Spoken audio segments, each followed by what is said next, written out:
কথাটা খারাপ, কিন্তু এটাই সত্য। বাজার থেকে কেনা মূর্তির সামনে দাঁড়িয়ে তুমি টাকা চাও। একবার ভাবো, মূর্তি যদি টাকা পয়সা দিত তাহলে দোকানদার মূর্তিটাকে বিক্রি করতো? দুদিনের জন্য মন্দির বন্ধ করে দাও, জীবনে কিচ্ছু বদলাবে না।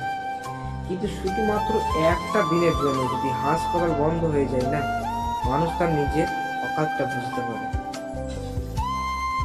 ভক্তি যেখানে মানুষের মনুষ্যত্ব বেঁচে আছে, তাছাড়া ভগবান তো প্রত্যেকটা মানুষের হৃদয় বেঁচে আছে, শুধুমাত্র আমরা তাদের মন্দিরের দেওয়ালে বন্ধ করে রেখেছি।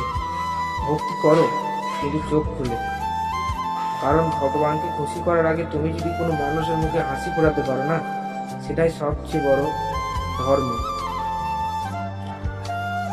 আর তুমিও যদি মনে করে থাকো মনুষ্যত্ব সবচেয়ে বড় ধর্ম, তাহলে আমার চ্যানেলটিকে সাবস্ক্রাইব করো, লাইক করো এবং বন্ধুদের সাথে শেয়ার করো।